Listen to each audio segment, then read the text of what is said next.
Mi hijo estaba organizando mi fiesta de 60 años con tanto cariño que yo lloraba de emoción.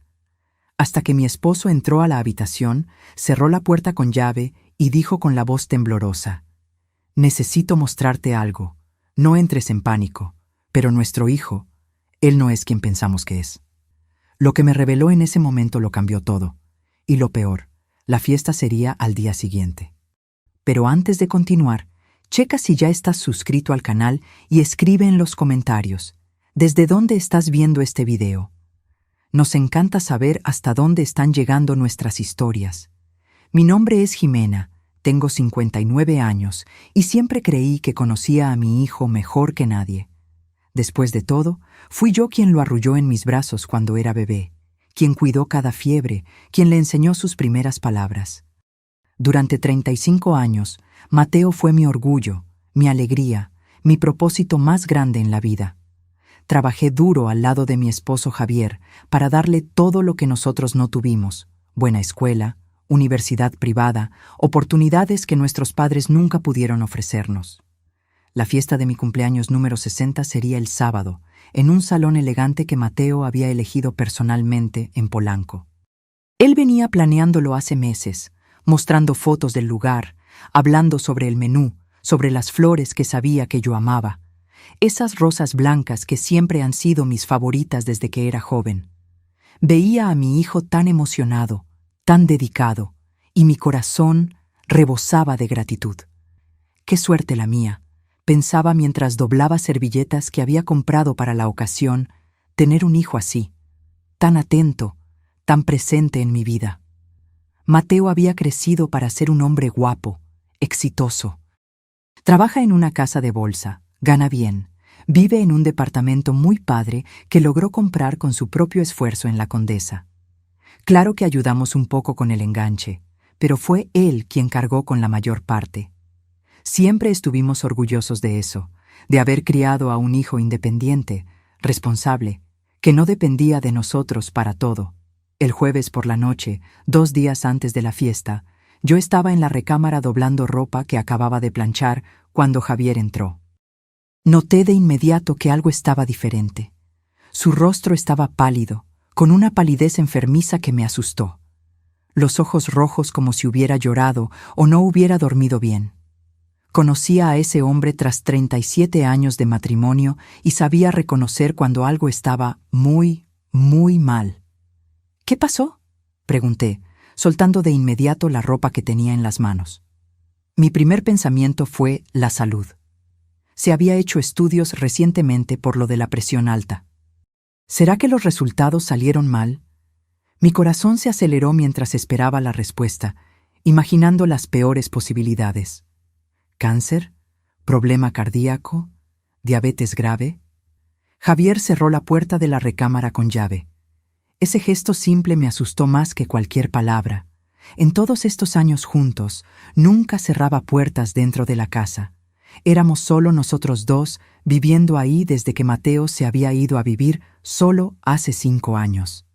No había necesidad de privacidad extrema. Pero ahí estaba él, girando la llave en la cerradura con manos que temblaban visiblemente. «Siéntate aquí», dijo, señalando la cama. Su voz estaba ronca, cargada de una emoción que no logré identificar de inmediato. ¿Miedo? ¿Coraje? ¿Tristeza? Tal vez todo eso junto, mezclado en algo que dejaba el aire pesado entre nosotros. Me senté despacio, sintiendo las piernas débiles. Javier se sentó a mi lado, sosteniendo mi rostro con ambas manos. Ese gesto era íntimo, algo que hacía cuando necesitaba decirme algo importante. Cuando me pidió matrimonio, me tomó el rostro así. Cuando me contó que su madre había fallecido, también. Así que sabía que lo que vendría ahora sería devastador. «Jimena, necesito que me prometas algo. ¿Prometes que me vas a escuchar hasta el final antes de reaccionar?» «Me estás asustando», respondí, sintiendo sus manos temblar levemente contra mi piel. «¿Qué pasó? ¿Es enfermedad? ¿Es grave?» «No es sobre mí. Es sobre Mateo». Mi corazón se apretó de forma diferente. Mi hijo. Algo le había pasado a mi hijo. ¿Un accidente? ¿Se había lastimado? ¿Estaba en peligro? ¿Él está bien? ¿Está vivo? Javier, ya dime. Él está bien físicamente. Pero Jimena, ¿prometes que me vas a escuchar hasta el final? Lo prometo, lo prometo. Ahora habla. Tomó su celular, lo desbloqueó y abrió una conversación de WhatsApp. Sus manos temblaban tanto que casi se le cae el aparato. Hoy en la mañana, cuando saliste al súper, yo estaba buscando aquel número del plomero. ¿Te acuerdas que dijiste que lo habías guardado en tu celular? Asentí con la cabeza, sin entender a dónde iba eso. El plomero. Lo necesitábamos para arreglar una fuga en el baño de visitas. ¿Pero qué tenía eso que ver con Mateo? Tu celular estaba en la cocina cargándose. Lo tomé prestado. Pensé que estaría desbloqueado como siempre lo dejas, pero no. Intenté la contraseña que siempre usas, nuestra fecha de aniversario de bodas, pero no funcionó. Mi celular. Era verdad. Había cambiado la contraseña hacía unos días. Ni lo había pensado mucho en su momento.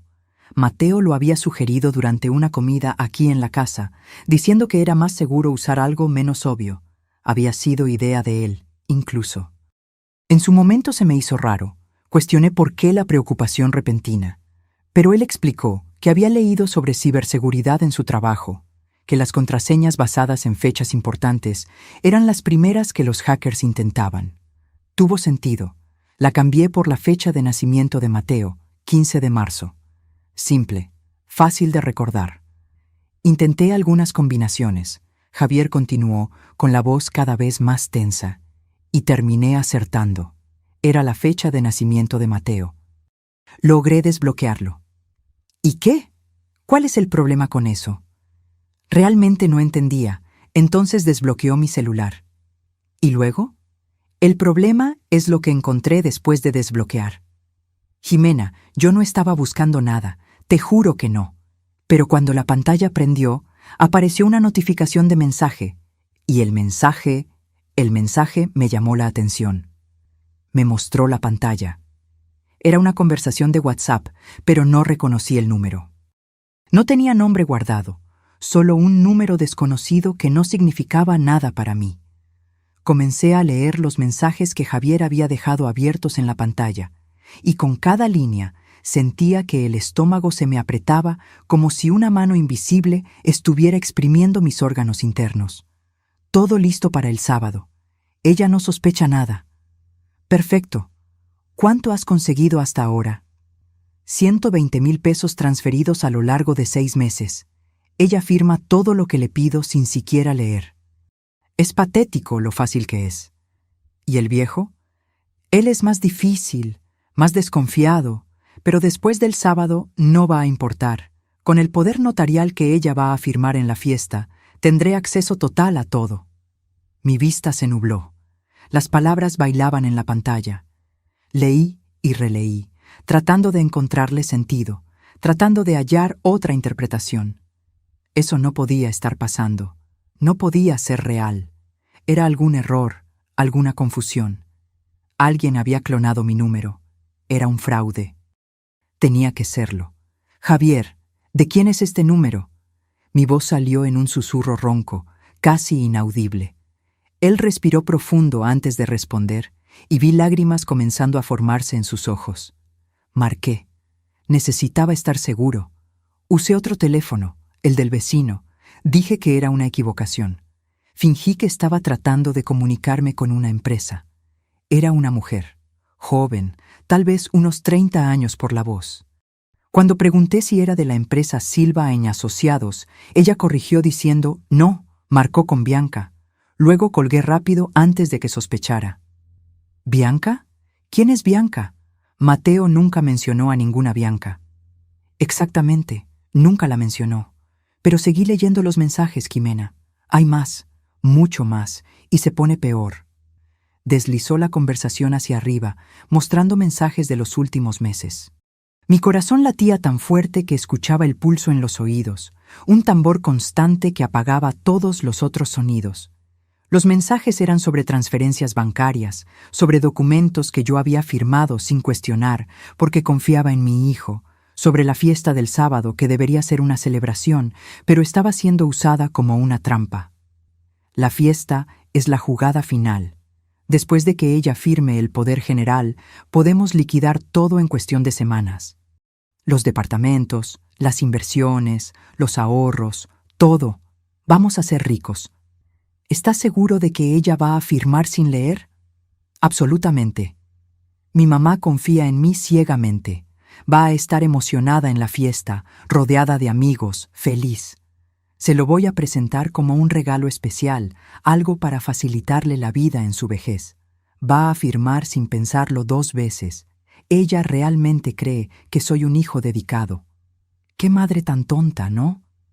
Esas palabras. ¡Qué madre tan tonta! Me golpearon como un puñetazo en el estómago. Alguien, esa tal Bianca que yo ni conocía, hablando así de mí. Y peor, Mateo estando de acuerdo. Mi hijo, el hijo que cargué en mi vientre, al que amamanté, al que crié con todo el amor que tenía. Sentí la bilis subiendo por mi garganta.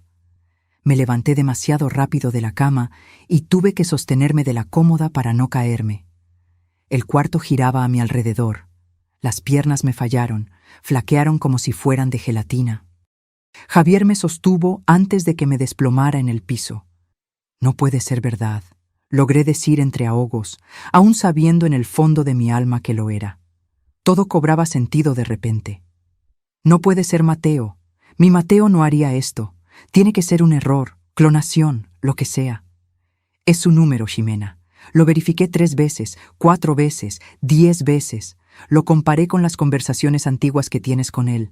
Es el mismo número. Marqué desde otro teléfono usando ese código que oculta quien llama. Él contestó diciendo, «Mateo, buen día». Era su voz. ¿Pero por qué? Las lágrimas comenzaron a correr sin control, mojando mi cara, goteando en el piso. Nosotros le dimos todo. Trabajamos tanto. Le pagamos toda la carrera, incluso pasando apuros algunos meses. Ayudamos con su depa. Siempre estuvimos presentes. Siempre lo apoyamos. ¿Qué hicimos mal? Javier me abrazó fuerte, tan fuerte que casi dolió. Sentí su cuerpo temblar también, sacudido por sollozos que intentaba controlar. Mi esposo, ese hombre que siempre fue mi roca, mi puerto seguro en todas las tormentas de la vida, se estaba quebrando junto conmigo. Nos estábamos hundiendo juntos en esta pesadilla. Nos quedamos así por minutos que parecieron horas, abrazados en medio de la recámara, llorando, intentando procesar lo imposible. Nuestro hijo, nuestra única creación, el niño al que enseñamos a caminar, a leer, a ser honesto, nos estaba robando. Peor, estaba planeando algo más grande para el sábado, el día de mi fiesta, el día que debería ser de celebración y alegría. Cuando finalmente logré alejarme, me limpié las lágrimas con el dorso de la mano y forcé a mi mente a funcionar. Necesitaba entender la extensión de aquello.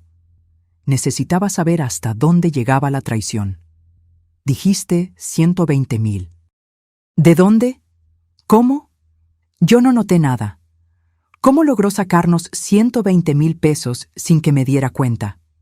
Javier se sentó pesado en la cama, pareciendo haber envejecido 10 años en las últimas horas. Las arrugas alrededor de sus ojos se veían más profundas, los hombros más encorvados. ¿Te acuerdas de aquellas inversiones que Mateo sugirió hace 6 meses? ¿Esos fondos que dijo que darían mejor rendimiento que la cuenta de ahorros? Lo recordaba perfectamente. Mateo había venido a cenar un domingo, trayendo papeles, gráficas, explicaciones técnicas sobre rendimientos. Hablaba con tanta propiedad, tanta seguridad. Después de todo, él trabajaba en eso. Entendía de esas cosas del mercado financiero. Mostró cómo nuestro dinero estaba rindiendo poco en la cuenta tradicional, cómo podríamos tener un retorno mucho mejor con inversiones más modernas. Todo parecía tan profesional, tan legítimo. Confié ciegamente. Firmé todo lo que puso frente a mí sin cuestionar una coma. Eso nunca fue una inversión real, Javier continuó, con la voz cargada de amargura y coraje contenido. Él creó documentos falsos, todo falsificado. El dinero fue transferido a una cuenta que él controla junto con esa Bianca. Fui al banco hoy por la tarde, después de que saliste a recoger unas cosas para la fiesta. Hablé con el gerente. Le mostré las transferencias. Ellos confirmaron. 120,000 pesos en 6 transferencias a lo largo de medio año. 20,000 al mes, exactitos, como un sueldo. Sentí que mi mundo se derrumbaba por completo. Todo ese dinero, ahorros de años y años, fruto de tanto trabajo, tanto sacrificio, tantas horas extra que Javier hizo, tantos trabajos de costura que yo acepté. Y nuestro hijo, nuestra propia sangre, nos había robado como si fuéramos extraños en la calle, como si no tuviera ningún vínculo con nosotros. ¿Y ese poder notarial que mencionaron en los mensajes?, pregunté. Aunque ya sabía la respuesta, ya sentía el hielo extendiéndose por mi cuerpo. En la fiesta. Él planeó algo para el sábado. Probablemente va a aparecer con documentos bonitos, bien presentados. Va a decir que es trámite de rutina, que es para facilitarnos la vida, para que él pueda cuidar las cosas por nosotros cuando estemos más grandes. Y tú ibas a firmar, porque confías en él, porque es tu hijo. Tenía toda la razón. Yo habría firmado sin dudar, sin leer una línea, sin cuestionar, porque era mi hijo pidiéndomelo, mi hijo que siempre nos cuidó tan bien, que siempre fue tan atento. Con un poder general, Javier explicó, y vi que él había investigado sobre eso, se había informado. Él tendría acceso a todo, absolutamente a todo. Nuestras cuentas bancarias, nuestras propiedades, nuestras inversiones reales. Podría vender, transferir, vaciar todo, hacer lo que quisiera. Y nosotros no podríamos revertirlo fácilmente. Nos llevaría años en los juzgados. La realidad de aquello me golpeó como un tren a alta velocidad. No era solo dinero, era nuestra seguridad, nuestro futuro, nuestra jubilación, el resultado de 40 años de trabajo duro y honesto. Javier había empezado como técnico en refrigeración, arreglando refrigeradores y aires acondicionados en casas de la delegación Gustavo A. Madero. Yo trabajaba como costurera, haciendo ropa a la medida para las vecinas. Con el tiempo, él abrió una pequeña empresa de mantenimiento. Crecimos despacio, con mucho esfuerzo. Compramos 3 departamentos a lo largo de los años para rentarlos como ingreso extra para el retiro. Invertimos con cuidado, pensando en el futuro, en tener seguridad en la vejez. Y Mateo sabía todo eso. Conocía cada detalle de nuestro patrimonio porque siempre fuimos abiertos con él. Siempre quisimos que aprendiera sobre finanzas, sobre cómo manejar el dinero, sobre cómo construir seguridad. Le enseñamos a pescar a nuestro hijo, como dice el dicho, y él usó ese conocimiento para pescarnos como peces ingenuos. Pasé toda la noche despierta. No pude cerrar los ojos ni un minuto. Cada vez que lo intentaba, veía el rostro de Mateo de niño, luego adolescente, luego adulto. Veía todos los recuerdos que tenía de él, pero ahora manchados por el descubrimiento horrible. ¿Será que todo había sido mentira? ¿Los abrazos, los te amo, los momentos que pensé que eran genuinos? Javier tampoco durmió. Se quedó acostado a mi lado, dando vueltas de un lado a otro, suspirando pesado. De vez en cuando se levantaba a tomar agua o ir al baño, pero eran solo pretextos para no quedarse quieto con sus pensamientos. A las 5 de la mañana, cuando el cielo empezaba a aclararse sobre la Ciudad de México, nos rendimos completamente en el intento de dormir. Fuimos a la cocina a hacernos café y nos sentamos uno frente al otro en la mesa donde tantas veces desayunamos como familia feliz. Ahora esa mesa parecía de otra casa, de otra vida. El silencio entre nosotros era pesado, pero necesario. A veces un silencio dice más que 1000 palabras, y aquel silencio gritaba dolor, traición, incredulidad, confusión. Gritaba todo lo que no podíamos poner en palabras. ¿Te acuerdas cuando tenía 8 años? Empecé a hablar, necesitando sacar los recuerdos que me asfixiaban. Cuando mintió sobre haber roto aquel jarrón caro de tu mamá, culpando al gato de los vecinos. Javier asintió despacio, con ojos distantes, perdidos en recuerdos que ahora cobraban un nuevo y siniestro significado. En ese tiempo, hasta se nos hizo gracioso. Una mentirilla de niño, nada del otro mundo. Lo regañamos, claro, pero nos reímos después entre nosotros. Dijimos que era cosa de niño listo. ¿Y cuándo tenía 14? Aquella historia del dinero que desapareció de mi bolsa. Eran 200 pesos, me acuerdo hasta hoy. Él dijo que había sido el chavo que vino a hacer el trabajo de la escuela con él, el hijo de doña Marta. Nosotros le creímos sin cuestionar. Le reclamamos a doña Marta, armamos todo aquel escándalo con la pobre señora. Y la mujer se quedó deshecha, defendiendo a su hijo con uñas y dientes, diciendo que él jamás robaría. ¿Será que fue Mateo todo el tiempo? Javier se pasó la mano por el rostro cansado, la barba incipiente raspando su palma. Probablemente fue él, y yo nunca volví a ver a doña Marta de la misma forma. Siempre tuve mis dudas con su hijo, y el chavo era inocente. La culpa de eso me apretó. ¿Cuántas otras veces le creímos a Mateo sin cuestionar? ¿Cuántas otras personas pudieron haber sido injustamente acusadas? ¿Y aquel trabajo que perdió hace 3 años? Continué, porque ahora que había empezado a jalar el hilo, necesitaba ver hasta dónde llegaba. En la consultoría financiera, él dijo que la empresa estaba recortando personal por la crisis, que a varios los despidieron junto con él. Tal vez lo corrieron por falta de probidad, tal vez robó de ahí también. Tal vez nunca sepamos la verdad sobre nada. La verdad. Aquella palabra dolía como agujas en la piel. Habíamos criado a un ladrón. ¿O siempre fue así y no quisimos verlo? Esa pregunta me corroía por dentro como ácido. ¿En qué fallamos exactamente? ¿Dimos demasiado amor? ¿Poca disciplina? ¿O simplemente nació con ese defecto de carácter que ninguna crianza, por mejor que fuera, podría arreglar? Tomamos el café en silencio, el líquido caliente bajando por la garganta, pero sin calentar el frío que sentía por dentro.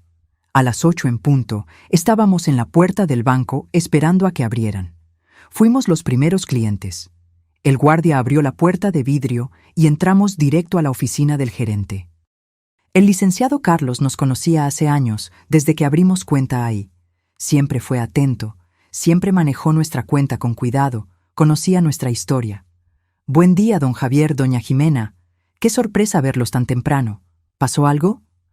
Licenciado Carlos, Javier empezó, y noté que su voz estaba firme ahora, decidida, diferente de la voz quebrada de la noche anterior. Necesitamos hacer unos cambios urgentes en nuestra cuenta, cambios grandes. Explicamos la situación, omitiendo que era nuestro hijo por vergüenza. Solo dijimos que descubrimos movimientos no autorizados, que había alguien tratando de aplicarnos un fraude, que queríamos proteger el patrimonio de inmediato. El gerente, siempre profesional, no hizo preguntas demasiado invasivas. Pude ver en sus ojos que sospechaba algo más, pero respetó nuestra privacidad. «Voy a abrir cuentas nuevas a nombre de ustedes», dijo, tecleando rápidamente en la computadora. «Cuentas sin poder para terceros, sin nada, solo ustedes dos. Y vamos a transferir todo lo que sea posible transferir». Pasamos horas ahí, transfiriendo inversiones, cambiando fondos, bloqueando accesos. Las inversiones que teníamos en fondos necesitaban plazo para el retiro, pero configuramos para que cuando se liberaran, se fueran a las cuentas nuevas. Ahorros, cuenta corriente, todo migrado. Los departamentos rentados son más complicados, el licenciado Carlos explicó, acomodándose los lentes mientras veía documentos en la pantalla. Están a nombre de ustedes en el registro público de la propiedad, pero si alguien tiene un poder general, puede venderlos. Y ustedes no tendrían cómo impedirlo al momento, solo después en juicio. Les sugiero fuertemente que registren ante notario una revocación preventiva de cualquier poder futuro. Un documento que diga que cualquier poder solo vale si se registra ante un notario específico que ustedes elijan. Hicimos eso también. Salimos del banco casi al mediodía y fuimos directo a la notaría en la Colonia Juárez. Registramos el documento declarando que cualquier poder emitido para cualquier persona a partir de esa fecha solo sería válido con ratificación de firmas ante el notario específico que elegimos, uno que estaba en otra zona, lejos, que Mateo no conocía y nunca tendría cómo adivinar. Eran casi las 2 de la tarde cuando terminamos todo. Estábamos agotados física y emocionalmente, pero al menos nuestro patrimonio estaba mínimamente protegido ahora. Los 120,000 ya robados no lograríamos recuperarlos de inmediato, pero el resto estaba a salvo de las garras de nuestro propio hijo. Ahora necesitamos un abogado, Javier dijo mientras regresábamos al coche. Abogado penalista, porque esto es un delito grave. La palabra delito asociada a mi hijo me hizo tambalear. Javier me sostuvo del brazo, me ayudó a entrar al coche. Me senté y lloré de nuevo, porque la realidad seguía golpeándome en oleadas. Mi hijo era un delincuente. Mi hijo, al que arrullé en mis brazos, era un ratero, el Lic. Raimundo era un abogado penalista que había defendido a un primo mío hace años en un caso de accidente de tránsito. Hombre serio, experimentado, con cara de quien ya ha visto de todo en la vida y nada lo sorprende. Tenía un despacho pequeño pero bien organizado, estantes llenos de códigos jurídicos, diplomas en la pared. Cuando contamos la historia completa, él escuchó sin interrumpir, solo haciendo anotaciones en un bloc. Cuando terminamos, suspiró profundo. Abuso de confianza y fraude, dijo, consultando uno de los libros gruesos del estante. Al ser practicado contra ascendientes, contra los propios padres, hay agravantes. Estamos hablando de una pena de prisión considerable, dependiendo del monto y las circunstancias. Pero necesitamos pruebas muy sólidas. Tenemos los mensajes. Javier mostró el celular con las capturas de pantalla de las conversaciones que él había fotografiado. El Lic. Raimundo tomó el celular, se acomodó los lentes, leyó con atención cada mensaje. Tardó casi 20 minutos analizando todo. Finalmente devolvió el aparato. Los mensajes pueden ser un comienzo, pero por sí solos podrían no ser suficientes. Un abogado defensor mañoso puede alegar que fueron alterados, sacados de contexto, o hasta que accedieron al celular de forma ilegal, invadiendo la privacidad. Necesitamos más. Necesitamos agarrarlo en flagrancia, intentando aplicar el fraude del poder. Con testigos de preferencia, varios testigos. La fiesta, dije, con la voz saliendo más firme de lo que esperaba. Va a haber mucha gente, amigos nuestros de décadas, familia, vecinos. Perfecto, el Lic. Raimundo se animó. Ustedes van a actuar completamente normal hasta entonces. No pueden dar ninguna señal de que saben. Cuando él presente los documentos del poder y por los mensajes se ve que los va a presentar, ustedes los van a leer con atención. Tomar el documento, leerlo en voz alta si es necesario. Cuando confirmen que es realmente un poder general con facultades abusivas, llaman la atención de todos los presentes, explican lo que está pasando y llamamos a la policía. Yo voy a estar listo afuera con un notario para dar fe. Parecía plan de película de policías, no nuestra vida real. Pero nuestra vida se había vuelto una película de suspenso de verdad. Una película de terror familiar. ¿Y si no intenta nada en la fiesta?, pregunté, tratando de pensar en todas las posibilidades. ¿Y si se arrepiente o sospecha? Por los mensajes lo va a intentar. Es el momento que planeó cuidadosamente. Fiesta, emoción, tú feliz y distraída, rodeada de personas. Ambiente perfecto. Lo va a presentar como un regalo especial, algo conmovedor y emocionante. Va a manipular la situación para que firmes sin pensar, sin leer. La palabra manipular me pegó de lleno como un golpe. Mi hijo era un manipulador profesional. Había manipulado mis sentimientos de madre durante meses, tal vez años, para robarme. Usó mi amor como arma contra mí. Salimos del despacho del Lic. Raimundo al final de la tarde.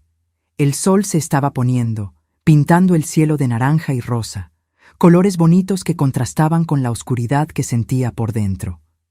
Regresamos a casa en silencio. Mateo había llamado 3 veces durante el día. No contesté ninguna de las llamadas porque no confiaba en mi capacidad de fingir que todo estaba bien.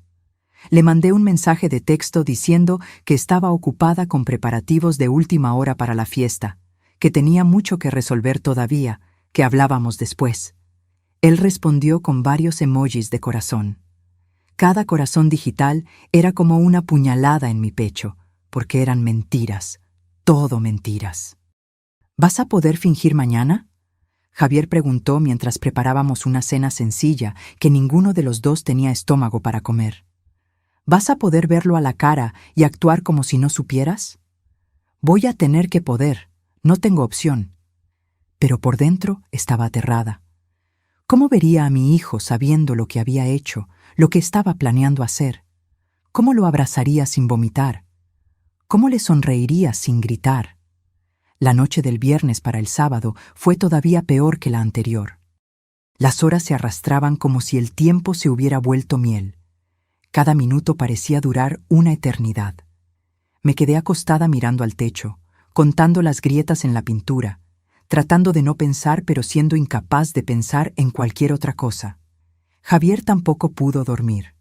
Lo escuchaba dando vueltas en la cama, suspirando, a veces susurrando algo incomprensible. En algún momento de la madrugada, me tomó la mano bajo la sábana y nos quedamos así, dedos entrelazados, dos náufragos aferrados el uno al otro para no hundirse por completo. Cuando la alarma sonó a las 6 de la mañana, ya llevábamos horas despiertos. Me levanté con el cuerpo doliéndome como si me hubiera atropellado un camión. Cada músculo protestaba. Fui al baño y vi mi reflejo en el espejo. La mujer que me miraba parecía haber envejecido 10 años en 2 días. Ojeras profundas, piel pálida, ojos rojos e hinchados de tanto llorar. Me bañé un largo rato, dejando que el agua caliente cayera sobre mí, tratando de lavar el dolor que sentía. Pero el dolor emocional no sale con agua y jabón. Se queda pegado al alma. Cuando salí del baño, Javier ya estaba en la cocina haciendo café. La casa olía a pan tostado y café recién hecho, aromas reconfortantes de mañanas normales. Pero nada de aquel día sería normal. Nada en nuestra vida sería normal nunca más. Mateo llega al mediodía para comer, dije, sentándome a la mesa de la cocina. Había quedado con él la semana pasada, antes de descubrir todo.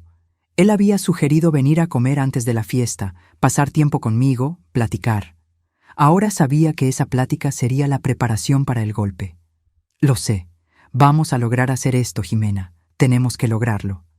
Pasé toda la mañana limpiando la casa que ya estaba limpia, solo para ocupar las manos y tratar de distraer la mente. Acomodé cojines que ya estaban acomodados, sacudí polvo que no existía, organicé cajones que ya estaban organizados. Necesitaba hacer algo con las manos o me iba a volver loca. Javier intentó ver la televisión, pero notaba que no estaba viendo realmente nada. Solo miraba la pantalla sin ver, sin procesar. Sus ojos estaban distantes, perdidos en pensamientos terribles. Hice la comida que a Mateo le gustaba. Puntas de filete a la mexicana, su plato favorito desde niño. Frijolitos refritos, arroz rojo, tortillas calientes, todo como a él le gustaba. Mientras cocinaba, lloré de nuevo. Las lágrimas caían en la olla mientras movía la salsa. ¿Cuántas veces hice esa comida con amor? ¿Cuántas veces Mateo comió agradeciendo, halagando, pidiendo la receta? Y todo el tiempo estaba planeando destruirnos. Cuando el timbre sonó a las 12 en punto, mi corazón se aceleró tan fuerte que necesité apoyarme en la barra de la cocina. Respiré profundo 3 veces, como la terapeuta que tuve hace años me había enseñado. Inhala, exhala, inhala, exhala, inhala, exhala. Yo abro, Javier dijo, y vi que él también estaba nervioso. Sus manos temblaban mientras caminaba hacia la puerta. Me puse mi mejor sonrisa falsa en el rostro y esperé. Ahí estaba Mateo, mi hijo.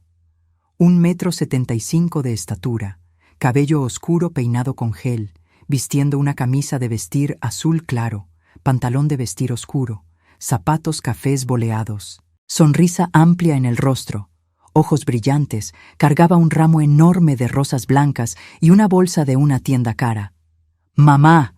Me abrazó fuerte y tuve que hacer un esfuerzo sobrehumano para no apartarme, no empujarlo, no gritar. Sentí el olor de su loción, la misma que usaba hace años. Sentí el calor de su cuerpo contra el mío y sentí asco. «Feliz cumpleaños, 60 años», No aparentas ni 50. Gracias, hijo. Las palabras salieron mecánicas, automáticas, sin emoción genuina. Rogué para que no se diera cuenta. Entró, saludó a Javier con un abrazo también, ese abrazo de hombres con palmaditas en la espalda. Me entregó las flores, tus favoritas, rosas blancas, para la cumpleañera más guapa del mundo. Tomé las flores con manos que temblaban levemente. Fui a la cocina a ponerlas en un florero, aprovechando para respirar profundo lejos de él. Aquellas flores que siempre amé ahora parecían manchadas, sucias por la falsedad de quien las trajo. Mateo sacó una botella de tequila caro de la bolsa. Reconocí la marca. Era un tequila reposado que costaba por lo menos 2,000 pesos. Para brindar hoy, antes de la fiesta oficial en la noche. Este tequila es especial, mamá. Lo compré en una boutique de licores. El vendedor dijo que es perfecto para celebraciones importantes. Claro que era caro. Estaba usando nuestro propio dinero robado para comprarnos regalos. La ironía dolía. Nos sentamos a la mesa. Serví la comida, el arroz, los frijoles. Todo con movimientos mecánicos, tratando de parecer normal mientras por dentro gritaba, mientras quería aventarle la olla caliente en la cabeza.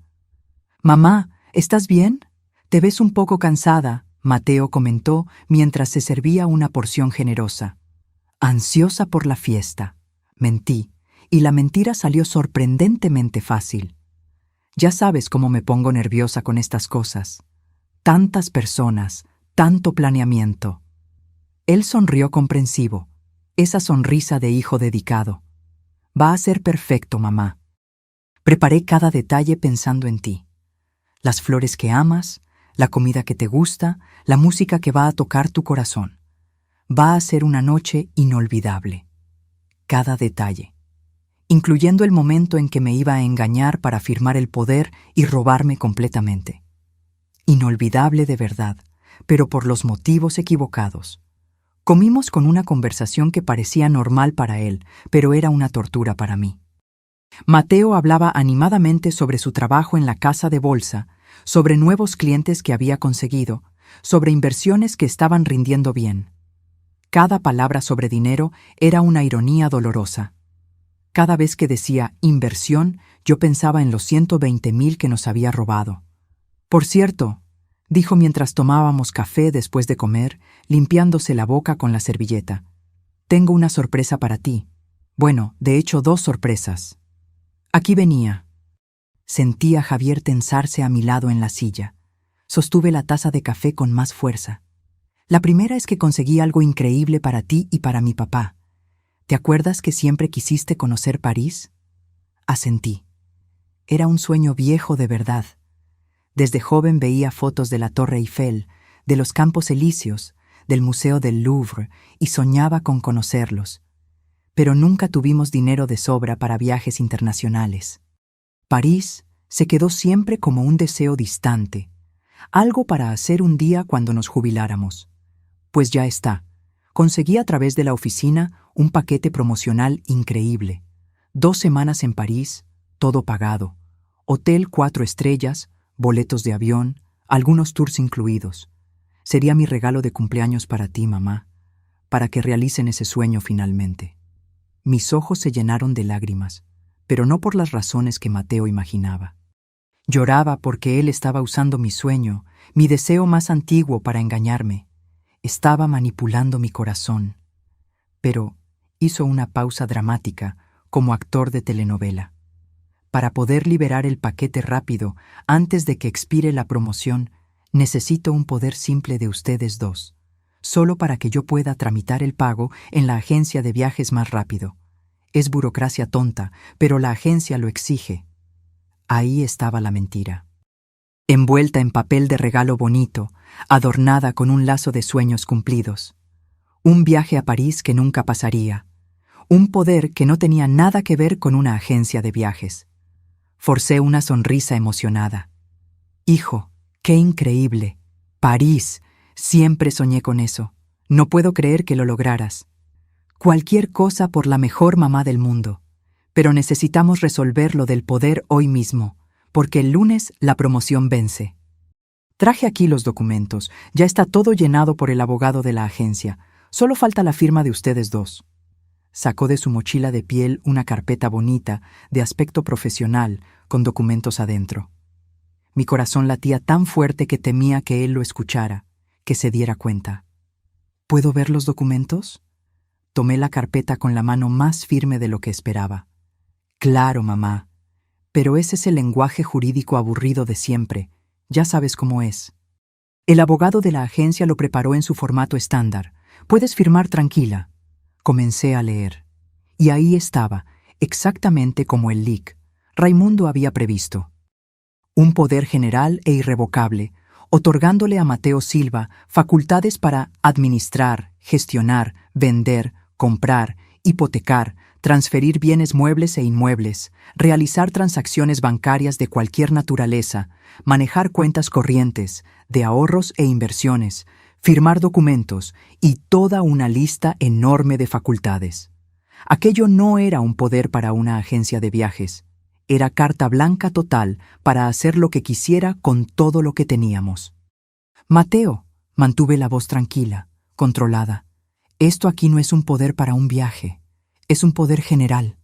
Te da facultades para hacer cualquier cosa. Vi una microexpresión de pánico cruzar su rostro por una fracción de segundo antes de que se recompusiera rápido. Pero lo vi. Vi el momento en que se dio cuenta de que yo lo había leído de verdad, no solo firmado a ciegas como él esperaba. Es que la agencia trabaja con varias cosas, mamá, explicó rápido, la voz todavía confiada pero con un leve nerviosismo por debajo. Ellos no solo hacen viajes, hacen inversiones de viaje, paquetes con inversión incluida, varias cosas. Su abogado hace un documento estándar que cubre todas las posibilidades, pero es solo para el viaje, obvio. Pero aquí dice específicamente que puedes vender nuestros departamentos. Señalé una línea específica en el documento.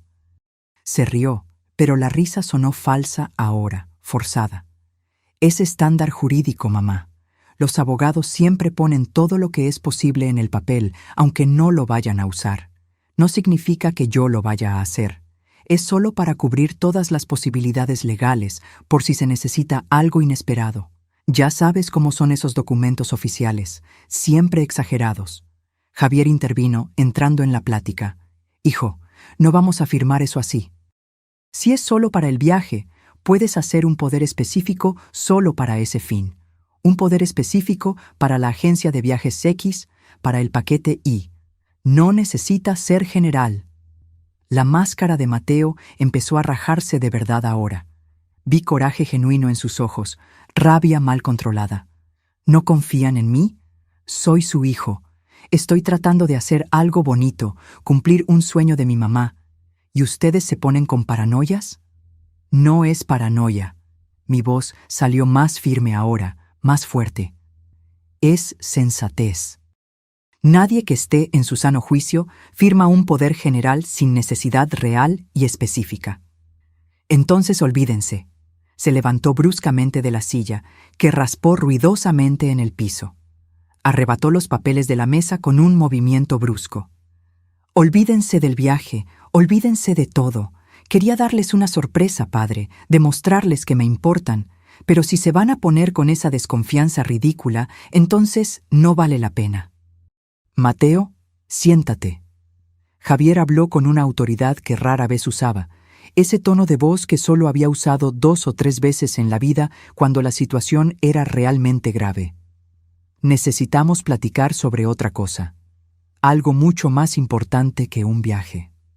Mateo se sentó despacio, todavía sosteniendo los documentos, tratando de mantener la expresión de hijo ofendido, pero sin lograr esconder completamente el miedo que empezaba a aparecer en sus ojos. Hijo, empecé, y mi voz tembló un poco, pero seguí de todos modos. ¿Dónde están los 120,000 pesos? El silencio que siguió fue ensordecedor. El tipo de silencio que precede a una explosión o a un colapso total. Mateo se quedó completamente inmóvil por varios segundos, procesando la pregunta, entendiendo las implicaciones. El color se le fue de la cara. Se puso blanco como un papel, luego rojo intenso. Abrió la boca, la cerró, la abrió de nuevo. ¿Qué ¿Qué 120,000? Su voz salió débil, tratando de ganar tiempo. No finjas, Mateo. Mi voz salió mucho más dura de lo que esperaba, cargada de meses de coraje comprimido.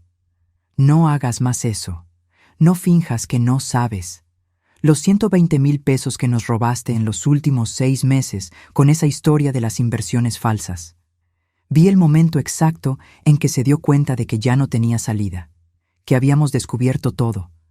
Fue como ver una máscara hacerse pedazos. La expresión de hijo dedicado desapareció, reemplazada por algo más frío, más calculador. Cambió de táctica completamente. De las negativas pasó directo a los ataques, a echarnos la culpa a nosotros.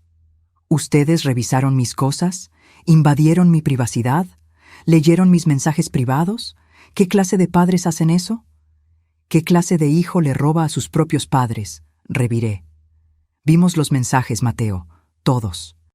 Las pláticas con Bianca, con tus cómplices, con todo el mundo involucrado en esta historia sucia. Sabemos absolutamente todo. Se levantó de nuevo, esta vez con rabia genuina explotando a la superficie.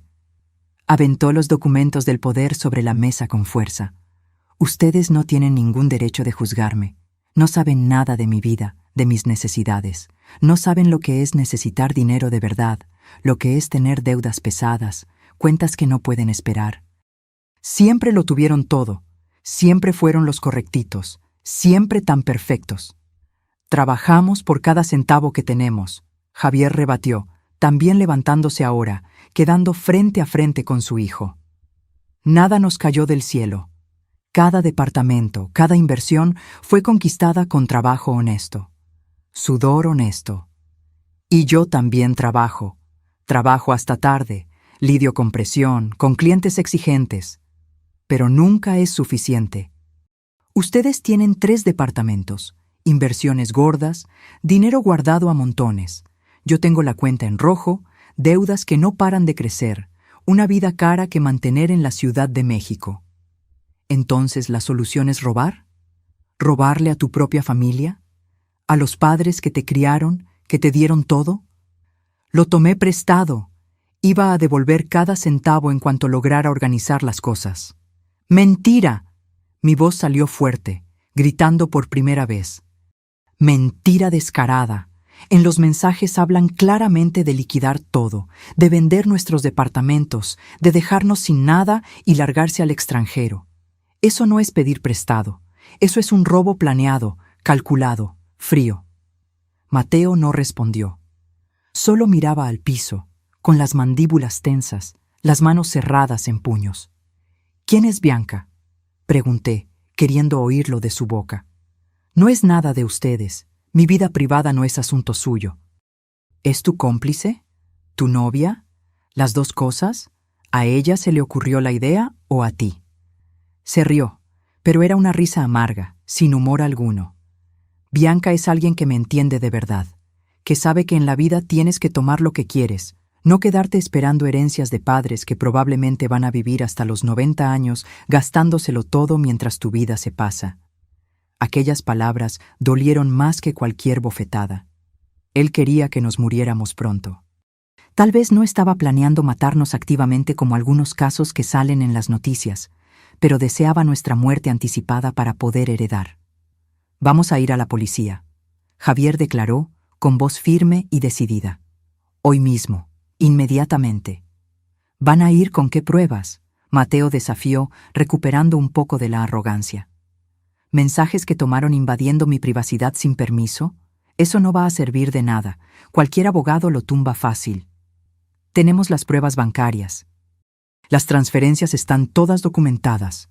Tenemos este poder fraudulento que intentaste hacerme firmar. Lo tenemos todo. Mateo se rió de nuevo, pero era una risa desesperada ahora, de quien está acorralado. ¿Saben qué va a pasar si me denuncian? Se lo voy a contar a todo el mundo que conozco. Toda la colonia, todos sus amigos de décadas, todos los vecinos, todo el mundo va a saber que los padres perfectos, la pareja modelo, criaron a un ladrón, que fracasaron completamente como padres. La vergüenza los va a perseguir el resto de su vida. Y van a saber también exactamente lo que hiciste, respondí, manteniendo la voz firme a pesar de estar temblando por dentro. ¿Qué clase de persona eres realmente? No hay forma de que salgas de esta pareciendo una víctima. Me miró entonces con algo que nunca había visto antes en los ojos de mi hijo. Odio puro, sin diluir, sin disfraces. La clase de persona que ustedes criaron, mamá. Piénsenlo bien antes de juzgarme. Si soy esto, fue porque ustedes me hicieron así. Tomó su mochila con un movimiento brusco y salió de la casa azotando la puerta con tanta fuerza que el cuadro en la pared se movió. Nos quedamos ahí, Javier y yo, parados a la mitad de la sala, en silencio absoluto. Escuchamos su coche arrancar allá afuera, las llantas rechinando en el pavimento mientras se iba a toda velocidad. Me desplomé en el sofá. Las piernas ya no me sostenían. Javier se sentó a mi lado y me abrazó, y nos quedamos así, aferrados el uno al otro mientras la realidad de lo que acababa de pasar nos golpeaba en oleadas sucesivas. La fiesta, recordé después de minutos o tal vez horas paralizada. La fiesta es a las 7 de la noche. ¿Él va a aparecer allá? No tengo idea, pero nosotros sí vamos. Y si él aparece, si tiene el descaro de aparecer después de esto, vamos a exponer todo lo que hizo ante todos los invitados. Las horas hasta la fiesta fueron las más largas y tortuosas de mi vida. Traté de arreglarme, bañarme, ponerme el vestido azul que había comprado especialmente para esta ocasión especial. Me miré al espejo y vi a una mujer de 60 años a punto de tener el peor cumpleaños de su vida. El vestido que debería hacerme sentir guapa solo parecía ropa de funeral. Llegué al salón a las 7:15 con Javier. El lugar estaba realmente lindo. Mateo se había lucido con la decoración, gastando dinero que probablemente era nuestro sin saberlo. Rosas blancas por absolutamente todos lados, cientos de ellas, perfumando el aire. Luces suaves creando una atmósfera romántica. Mesas montadas con manteles elegantes de lino blanco, arreglos florales en cada una. Una mesa enorme con dulces finos, bocadillos sofisticados, un pastel de 3 pisos. Todo lo que siempre soñé para una fiesta especial. Pero ahora, toda esa belleza parecía un escenario falso de teatro, una decoración vacía de significado. Los invitados fueron llegando puntualmente. Primos que no veía hacía años, amigos de hace 4 décadas, compañeros de trabajo actuales y antiguos, vecinos de varias etapas de la vida. Todos me abrazaban con cariño genuino, me felicitaban, decían que me veía muy bien. Yo sonreía, agradecía, actuaba como si mi mundo no se hubiera desmoronado por completo, como si mi corazón no estuviera hecho pedazos. Llegaron las 8. Nada de Mateo. Las 9. Nada.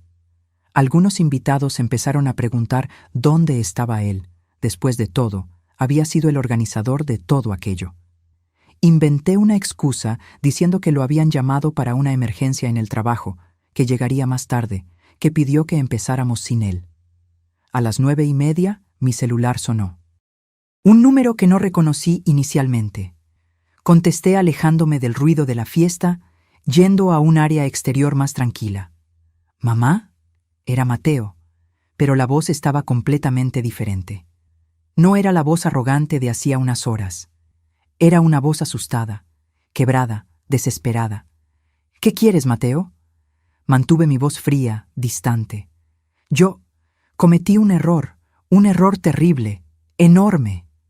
Mi corazón se apretó a pesar de todo, de ese instinto maternal imposible de apagar completamente. Mateo, ¿dónde estás? ¿Qué pasó? No importa dónde estoy, solo quería decir que lo siento mucho, por todo, por cada cosa que hice, y que ustedes tenían razón en absolutamente todo. ¿Dónde estás? Repetí, preocupación genuina mezclada con coraje.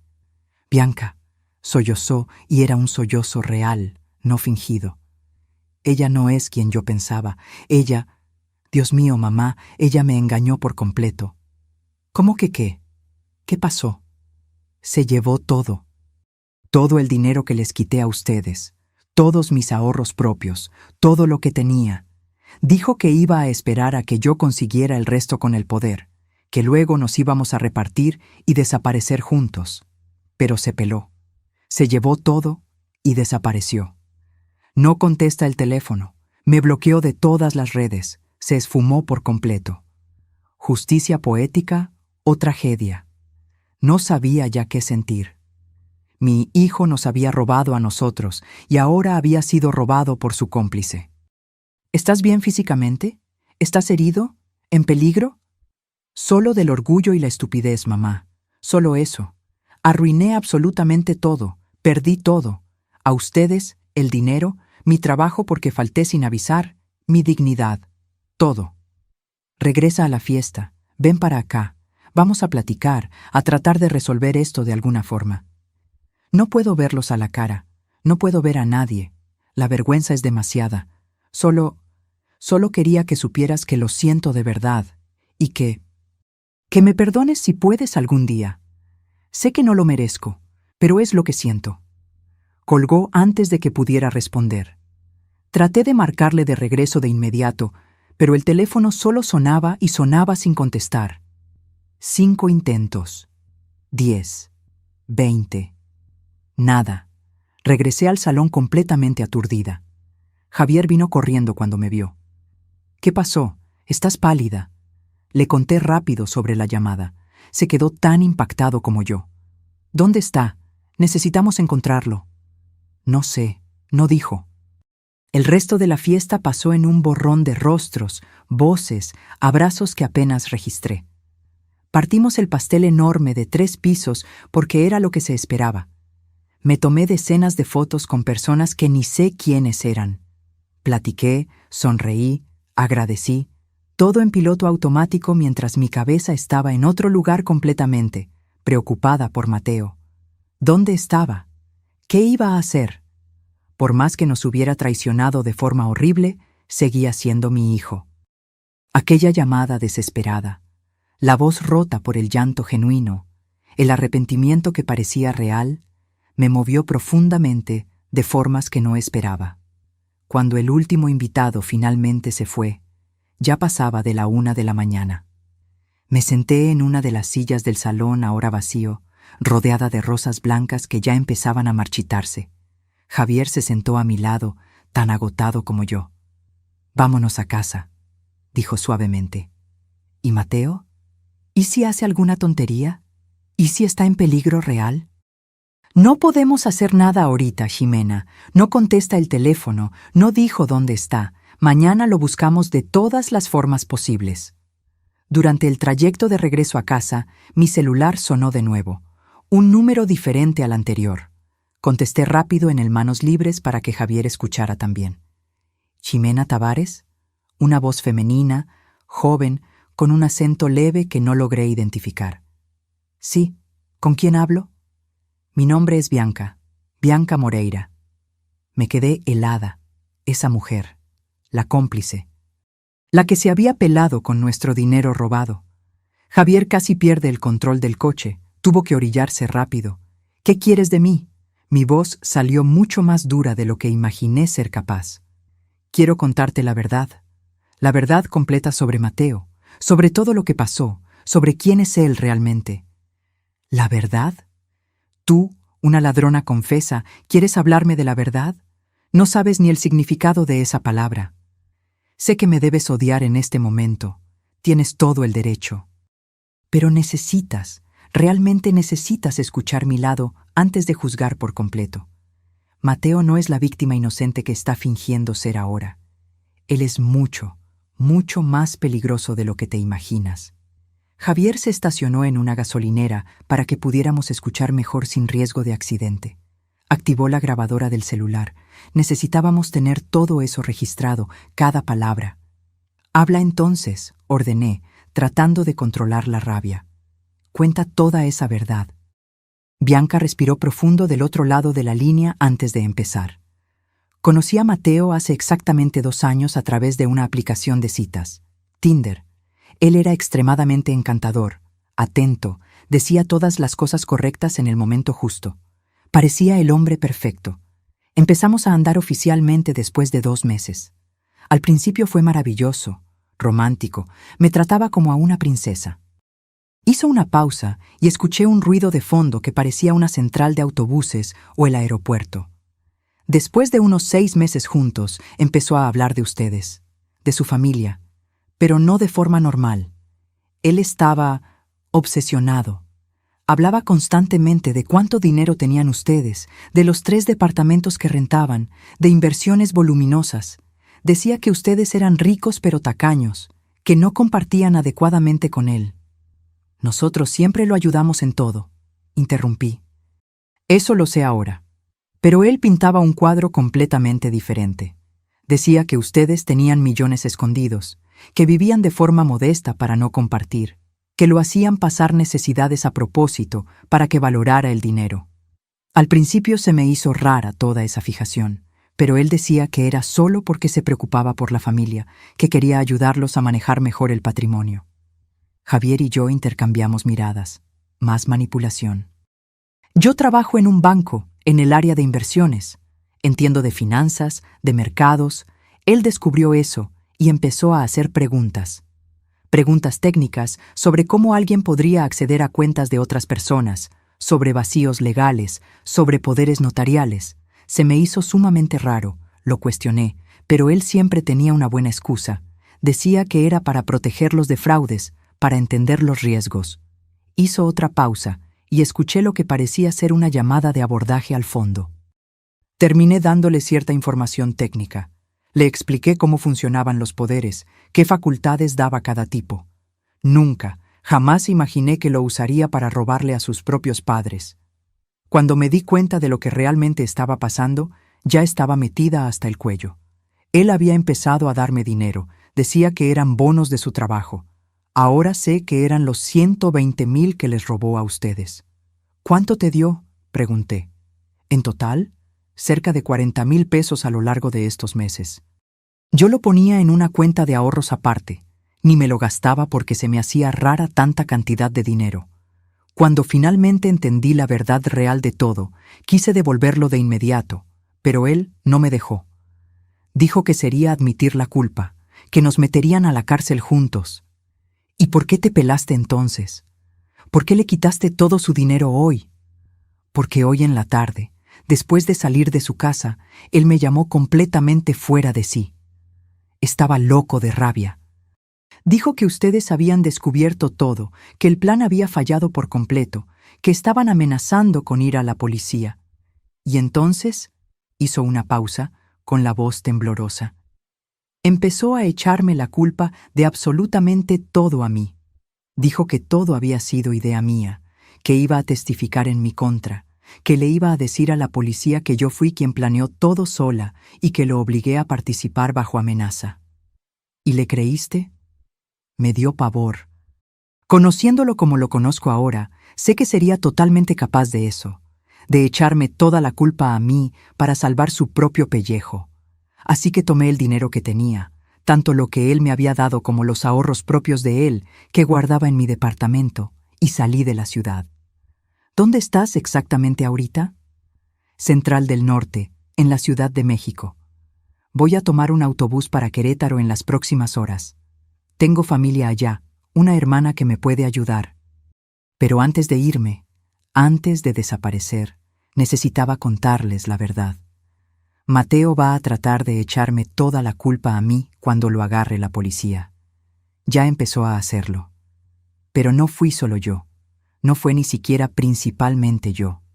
Fue idea de él desde el principio. Planeamiento todo suyo. Ejecución de él. ¿Tienes pruebas de eso? Tengo muchas. Mensajes donde explica el plan a detalle. Audios que grabé a veces de las pláticas, porque estaba empezando a sospechar y quería protegerme. Se los voy a mandar todos ahorita mismo. Y me voy a presentar ante la policía en Querétaro voluntariamente. Quiero hacer un trato. Quiero contar todo lo que sé. Quiero que pague por lo que les hizo a ustedes y a mí. En los minutos siguientes, mi celular empezó a recibir archivo tras archivo. Conversaciones en texto detallando cada paso del fraude planeado. Audios de Mateo explicando con una frialdad aterradora cómo manipularnos, cómo ganarse nuestra confianza todavía más antes del golpe final, cómo hacer parecer que el poder era un regalo inocente. En uno de los audios, que debía tener unos 10 minutos, se reía. Se reía genuinamente mientras hablaba de lo ingenua que yo era, cómo confiaba ciegamente en él, lo fácil que sería engañarme. Cada risa era como un cuchillo en el corazón. Escuchar aquello fue una de las cosas más dolorosas y humillantes de mi vida entera. Jimena, Bianca volvió a hablar. Sé que no tengo ningún derecho de pedir nada, pero quería que supieras que lo siento de verdad. De verdad lo siento. Me dejé manipular por él. Fui ambiciosa queriendo dinero fácil. Fui una completa tonta. Pero nunca, jamás quise destruir a una familia. Pero la destruiste de todos modos, intencionalmente o no. Lo sé, y voy a pagar por eso de varias formas. Pero Mateo va a pagar más, mucho más, porque él no tiene remordimiento verdadero alguno. En aquel último audio que mandé, el más largo, escucha hasta el final, especialmente los últimos minutos. Habla sobre un siguiente paso en caso de que ustedes se resistieran. Colgué y busqué el audio más largo en la lista que ella había enviado. Era de casi 25 minutos. Empecé a escucharlo con Javier. Mateo hablaba con Bianca sobre el plan del poder a detalle minucioso, sobre la fiesta, sobre cómo después de eso iban a liquidar todo rápido y largarse al extranjero donde nadie pudiera rastrearlos. España, tal vez, o Argentina. Y entonces, en los minutos finales del audio, dijo algo que me hizo dejar de respirar. ¿Y si se resisten mucho? ¿Y si se niegan a firmar el poder sin importar qué tan bien se los presente? Silencio en el audio. Luego, Bianca, ¿qué vas a hacer en ese caso? Tengo un plan B ya pensado. Mi papá tiene problemas del corazón desde hace años. Presión alta descontrolada a veces. Si le da un ataque cardíaco fatal, mi mamá se va a quedar completamente vulnerable emocionalmente. Una viuda en shock. Ahí sí va a firmar absolutamente cualquier cosa que le ponga enfrente sin cuestionar. Pausa larga en el audio. Luego la voz de Bianca choqueda. Mateo, ¿estás hablando de matar a tu propio padre? ¿De provocar su muerte? Estoy hablando de acelerar lo inevitable. Tiene 62 años, presión que vive oscilando, colesterol alto, no se cuida bien. Es honestamente solo cuestión de tiempo para que tenga un problema serio. Yo solo lo adelantaría unos años. Eso es una locura completa. Eso es un asesinato premeditado. Es pragmatismo. Es supervivencia. ¿Y estás conmigo en esto o estás en mi contra? Necesito saber ahorita. El audio terminaba ahí abruptamente, como si ella hubiera apagado la grabadora con prisa. Miré a Javier. Estaba completamente blanco, con una palidez de quien ha visto a un fantasma o a su propia muerte. Sus manos temblaban descontroladamente, sosteniendo el volante del coche apagado. Me iba a matar, Jimena, susurró mi esposo, con voz débil, incrédula. Nuestro propio hijo planeaba asesinarme. Abrí la puerta del coche apenas a tiempo y vomité ahí mismo, ahí en el piso de la gasolinera. Vomité todo lo que tenía en el estómago, toda la comida de la fiesta que apenas había probado, y luego seguí teniendo náuseas aún sin tener ya nada por sacar. Vomité el dolor, el horror absoluto, la traición que iba más allá de cualquier comprensión humana posible. Cuando ya no tenía absolutamente nada más por sacar, me quedé ahí arrodillada en el piso sucio de la gasolinera, sollozando sin control. Javier salió del coche temblando, se arrodilló a mi lado, me abrazó. Lloramos juntos ahí mismo, en el piso de esa gasolinera a las 2 de la mañana, sin importarnos lo más mínimo quién pudiera estar viendo, con el despachador que miraba preocupado. Nuestro hijo no solo era un ladrón, era potencialmente un asesino. Había planeado matar a su propio padre para conseguir el dinero. No pudimos regresar a casa esa noche. ¿Cómo podíamos? La casa estaba llena de recuerdos, de fantasmas, de rastros de una vida familiar que descubrimos que era una mentira completa. Fuimos a un hotel, uno sencillo cerca de la gasolinera en la zona de Indios Verdes, y rentamos un cuarto para tratar de descansar mínimamente antes de decidir los siguientes pasos. En el cuarto anónimo, con muebles impersonales y olor a desinfectante industrial, tratamos de procesar la monstruosidad completa de lo que habíamos descubierto. Javier se sentó en la cama dura, con la cabeza entre las manos, respirando con dificultad. Me iba a matar, Jimena. Iba a provocarme un ataque cardíaco de alguna forma. Alguna medicina mal puesta, sobredosis de algo, veneno, no sé, pero lo iba a hacer. No sabemos si realmente lo haría. Tal vez solo era plática, solo fanfarronería para impresionar a Bianca. ¿Tú crees eso? ¿Honestamente lo crees? No lo creía. Ya no.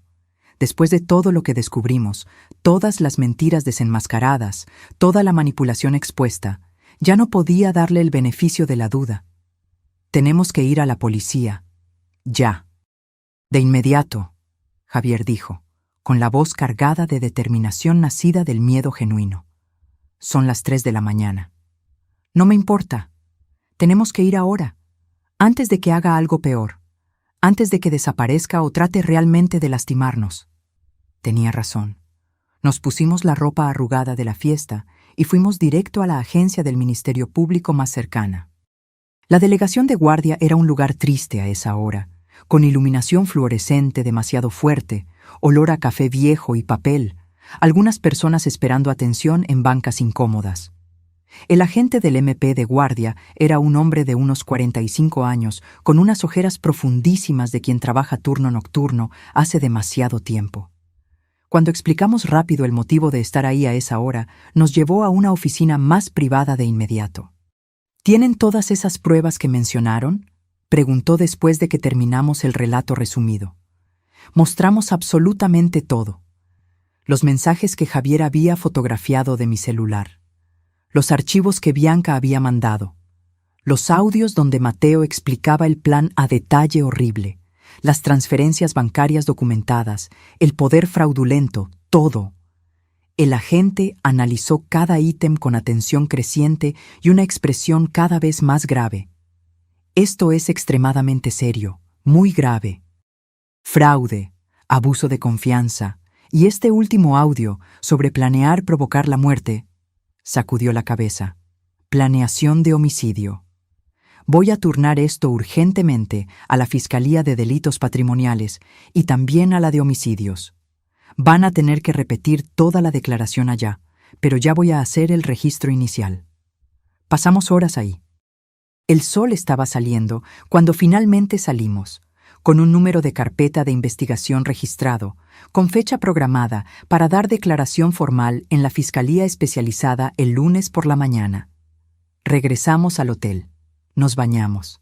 Tratamos de dormir unas horas, pero fue básicamente imposible. ¿Cómo apagar la mente después de todo esto? El domingo amaneció lluvioso, apropiadamente sombrío. Nos quedamos en el cuarto del hotel la mayor parte del día, solo pidiendo comida por aplicación, tratando de reunir fuerzas emocionales para lo que vendría por delante. Mateo no llamó, no mandó mensaje. Silencio absoluto de su parte. ¿Dónde andará?, me encontré preguntando en voz alta. No sé, y honestamente ya no me importa. Javier respondió, pero vi en sus ojos que era mentira. Le importaba y mucho, porque era su padre, y el amor de padre no muere fácil ni ante una traición horrible. El lunes a las 9 de la mañana estábamos en la Fiscalía Especializada como se acordó. La licenciada Mariana Silva, fiscal encargada, era una mujer de unos 50 años, con el cabello completamente canoso, recogido en un chongo riguroso, expresión que mezclaba la dureza profesional necesaria con comprensión humana genuina. ¿Cuántos hijos tienen?, fue su primera pregunta después de las presentaciones formales. Solo a Mateo, respondí, con la voz todavía ronca de tanto llorar en los últimos días. Me imagino, realmente me imagino lo inmensamente difícil que debe ser estar aquí haciendo esto. Denunciar al propio hijo. Pero hicieron absolutamente lo correcto al venir con nosotros. Repetimos todo el relato, ahora grabado oficialmente. Cada detalle. Cada descubrimiento, cada traición. Tardó horas. La fiscal hacía preguntas específicas, revisaba fechas, verificaba consistencias. Cuando terminamos, Ella tenía una pila de documentos, grabaciones, todo organizado metódicamente. Voy a solicitar una orden de aprehensión contra Mateo Silva. También contra Bianca Moreira, aunque ella se haya presentado voluntariamente en Querétaro como mencionaron. Se movilizarán equipos de inmediato. ¿Tienen idea de dónde pueda estar?, preguntó. No tengo la menor idea. Tiene su propio departamento en La Condesa, pero dudo mucho que esté ahí. Rastrearon su número de teléfono. Estaba apagado desde el sábado por la noche. Revisaron sus tarjetas. El último movimiento había sido el sábado a las 6 de la mañana en un cajero automático, el retiro máximo permitido de 8,000 pesos. Podía estar literalmente en cualquier lugar. Lo vamos a encontrar, la licenciada Mariana dijo con convicción. Puede tardar algunos días o hasta semanas dependiendo de dónde se esté escondiendo, pero lo haremos. Nos autorizaron a irnos después de firmar todos los documentos necesarios. Regresamos finalmente a nuestra casa. Estar ahí era raro y doloroso. Cada habitación tenía recuerdos de Mateo, la silla donde siempre se sentaba, el cuarto que fue suyo por 18 años, las fotos que todavía estaban en las paredes y repisas. Necesitamos quitar esas fotos, dije, sin poder verlas. ¿Ahorita? Ahorita. No puedo verlas más sabiendo todo. Pasamos la tarde entera quitando sistemáticamente todos los rastros visibles de Mateo de la casa. Las fotos se fueron a cajas y se guardaron en la bodega. Los regalos que nos había dado a lo largo de los años, todos guardados, tratando de borrar físicamente lo que no podíamos borrar emocionalmente y probablemente nunca podríamos. Los días siguientes fueron de espera angustiosa. Martes, miércoles, jueves, ninguna noticia. Mateo simplemente se había esfumado. Yo oscilaba entre la rabia y la preocupación. Rabia por lo que había hecho. Preocupación porque seguía siendo mi hijo y podía estar en peligro o haciendo algo desesperado. El viernes por la tarde, finalmente la licenciada Mariana llamó. Encontramos a Mateo. Mi corazón se aceleró violentamente. ¿Dónde? En un hotel barato en Cuernavaca.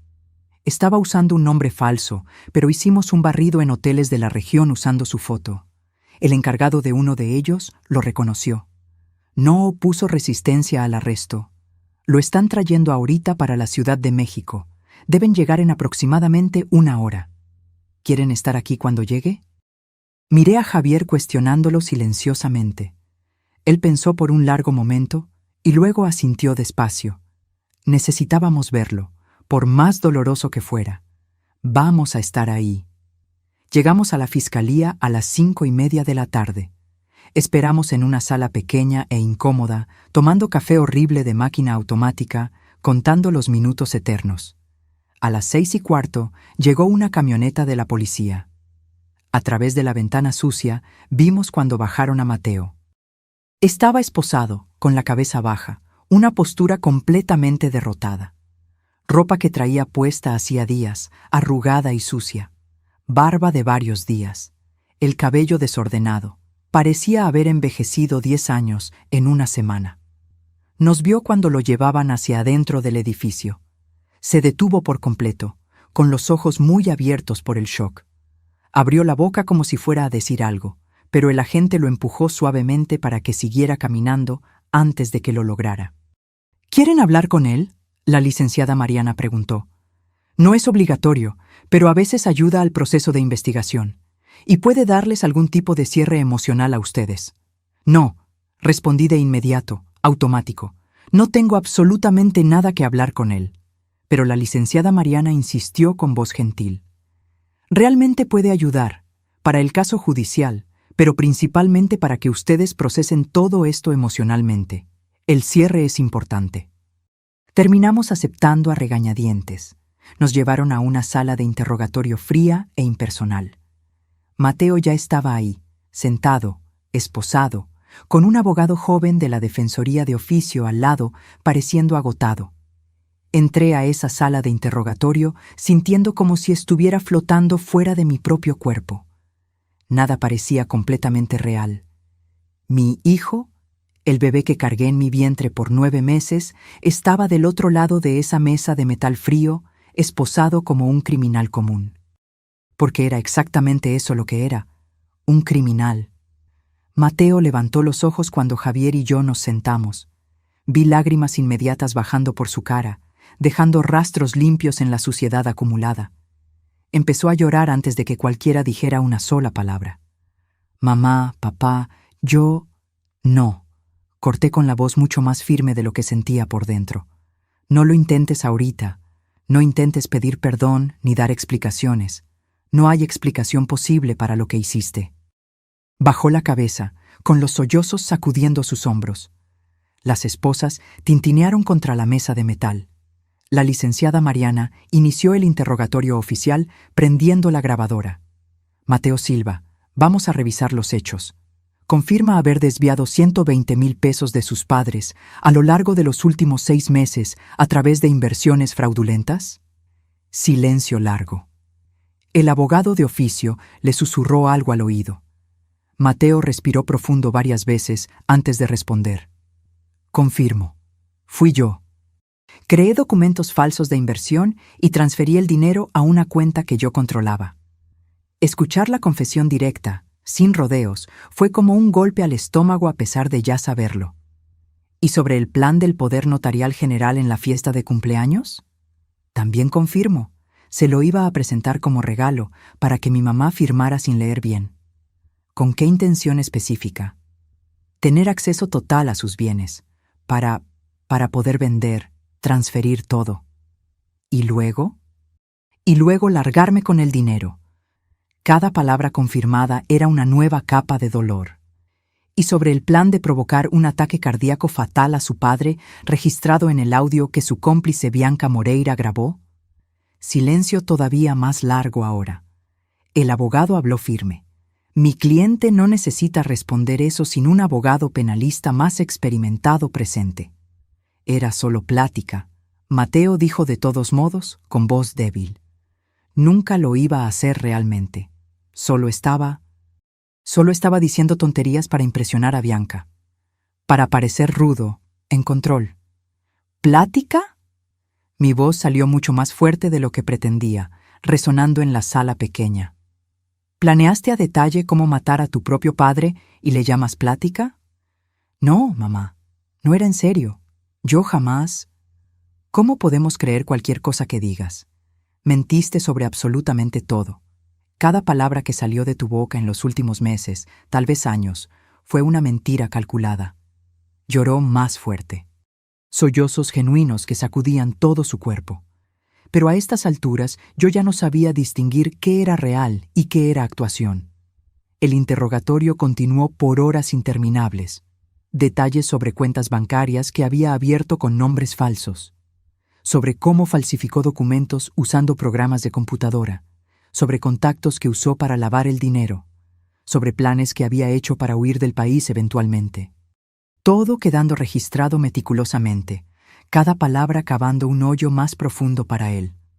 Cuando la licenciada Mariana finalmente apagó la grabadora oficial, ya pasaba de las 10 de la noche. Despidió a Mateo y a su abogado temporalmente, pero pidió que Javier y yo nos quedáramos unos minutos más. Con estas confesiones, el caso está prácticamente cerrado, explicó. Admitió todo. Cualquier fiscal competente va a lograr una condena fácil. Estamos hablando de una pena sustancial. Mínimo 8 años, pudiendo llegar a 15 o más, dependiendo de cómo el juez interprete las agravantes. ¿Y Bianca? Pregunté. Ella está cooperando totalmente en Querétaro, haciendo una delación premiada. Va a tener una pena muy reducida, probablemente unos 3 años en régimen inicial de libertad condicional, a cambio del testimonio completo contra Mateo. El trato ya está prácticamente cerrado. Nos autorizaron a salir, pero antes la licenciada Mariana dijo algo que no esperaba. Mateo pidió específicamente hablar con ustedes en privado por unos minutos, sin grabadora, sin registro, solo una plática. No están obligados de ninguna forma, pero él lo pidió. Miré a Javier. Vi en su rostro la misma duda que yo sentía. ¿Queríamos eso? ¿Lo necesitábamos? 5 minutos, Javier dijo finalmente. Solo eso. Nos llevaron de regreso a la sala de interrogatorio. Mateo estaba solo ahora, todavía esposado, pero sentado en una posición más relajada. Cuando entramos, levantó sus ojos rojos. Gracias por aceptar platicar, empezó con la voz ronca. Sé que no lo merezco. Nos quedamos parados cerca de la puerta, sin sentarnos, manteniendo distancia física y emocional. Eché a perder absolutamente todo. Continuó cuando quedó claro que no íbamos a responder. Lo sé perfectamente. Destruí a nuestra familia, tiré a la basura todo lo que ustedes me dieron, me convertí en exactamente la clase de persona que me enseñaron a despreciar. ¿Por qué, Mateo? La pregunta salió de mí antes de que pudiera controlarla. Solo dime por qué. ¿Qué hicimos tan mal que merecíamos esto? Se quedó en un silencio largo organizando sus pensamientos. Ustedes no hicieron nada mal. Fueron buenos padres. Tal vez hasta padres excelentes dentro de las limitaciones que tenían. El problema, el defecto, estaba en mí. Siempre estuvo. Desde niño tenía esa cosa dentro de mí. Esa envidia, esa necesidad de tener más, de ser más, de no aceptar mi lugar. Lágrimas bajaban por su cara mientras hablaba. ¿Se acuerdan cuando tenía 8 años y rompí el jarrón? No fue el gato, fui yo. Lo rompí a propósito porque estaba enojado por alguna tontería y culpé al animal. Y funcionó. Ustedes me creyeron. Me di cuenta de que podía manipular, de que era bueno en eso. Y eso te hizo sentir orgulloso, Javier dijo amargamente. No orgulloso, pero poderoso. Y fui usando esa capacidad cada vez más. El dinero de tu bolsa cuando tenía 14, fui yo. Varias otras cosas a lo largo de los años, siempre fui yo. Y siempre logré culpar a otros. ¿Y Bianca? ¿Ella era víctima o cómplice consciente? Mateo pensó antes de responder. Al principio realmente no sabía. Fui introduciendo las ideas poco a poco, manipulándola tanto como los manipulé a ustedes. Pero eventualmente entendió y aceptó participar conscientemente. Así que sí tiene la culpa, pero yo fui el mentor, el planeador principal. ¿Y aquel audio sobre matar a tu padre? Cerró los ojos. Era un plan real. No quiero mentir más. Estaba investigando sustancias que pudieran provocar un ataque cardíaco, dosis, formas de administrarlo sin ser detectado. Era el plan B por si lo del poder no funcionaba. Escuchar eso confirmado directamente fue peor de alguna forma que ya saberlo. Javier se tambaleó. Tuve que sostenerlo del brazo. Pero cuando Bianca reaccionó horrorizada en aquel audio, cuando me di cuenta de cómo sonaba diciéndolo en voz alta, empecé a cuestionarme. Empecé a ver la monstruosidad. Pero no tuve el valor de parar por completo el plan del poder. Pensé que lograría hacer solo esa parte sin lastimar a nadie físicamente. Solo destruirnos financieramente, dije. Sí, y me doy cuenta ahora de que eso no es mejor. Solo es diferente. Sigue siendo destrucción. Nos quedamos en silencio. El reloj en la pared marcaba los minutos pasando. ¿Me van a perdonar algún día? Mateo preguntó finalmente, con voz pequeña de niño asustado. Era la pregunta que había estado evitando pensar. Perdón. ¿Cómo perdonar esto? ¿Cómo seguir adelante cargando con esto? No sé, respondí honestamente.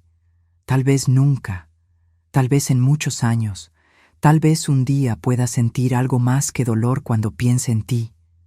Pero ahorita solo siento vacío. Y vas a pasar mucho tiempo encerrado, Javier agregó. Vas a perder años de tu vida, y cuando salgas no tendrás nada. Cambiamos el testamento la semana pasada. Todo se va para instituciones de beneficencia, cada centavo. Mateo asintió aceptando.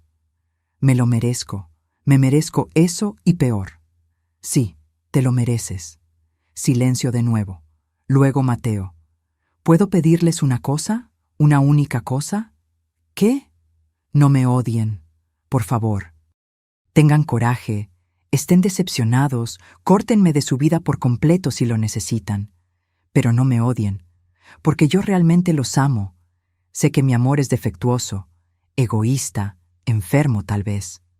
pero es real. Lo miré, mi hijo de 35 años pareciendo un niño asustado, y sentí algo demasiado complicado para nombrar. No era perdón, no era aceptación, pero tampoco era odio puro. Vamos a intentar, fue todo lo que logré decir. No prometo nada, pero vamos a intentar no odiar. Salimos de esa sala. La última imagen que tuve fue la de Mateo llorando, con la cabeza sobre la mesa, las esposas tintineando. Los meses siguientes fueron de reconstruir pedazo por pedazo una vida que había sido destrozada. No fue fácil. Algunos días eran especialmente difíciles, otros mínimamente tolerables. La noticia del caso se filtró inevitablemente a la prensa. Empezó como una nota pequeña en un periódico local. Hombre de 35 años detenido por fraude contra sus propios padres. Pero rápido tomó proporciones mayores. Se volvió encabezado. Hijo planeaba asesinar a su padre para robar herencia. Fraude familiar movido por la ambición. Abuso de confianza en familia choca a la Ciudad de México. Nuestro rostro estaba en todos los periódicos, todos los sitios de noticias. Reporteros acamparon literalmente frente a nuestra casa por semanas. Los vecinos nos miraban con una mezcla de lástima y curiosidad morbosa. Algunos amigos se alejaron, tal vez por no saber cómo actuar. Otros se volvieron todavía más cercanos. Tuvimos que dar algunas entrevistas para tratar de controlar la narrativa, para que no inventaran historias todavía peores. Conté resumidamente los hechos en la fiscalía con reporteros presentes. La policía lo permitió porque era un caso de interés público. Los periódicos publicaron con títulos cada vez más amarillistas. Nos volvimos un caso nacional. Y con la exposición vinieron los juicios públicos. Comentarios de personas que no nos conocían, que nunca habían pasado por nada parecido, juzgando nuestras decisiones. ¿Cómo una madre le hace eso a su propio hijo? ¿El dinero vale más que la sangre? Podían haberlo resuelto en familia sin meter a la policía.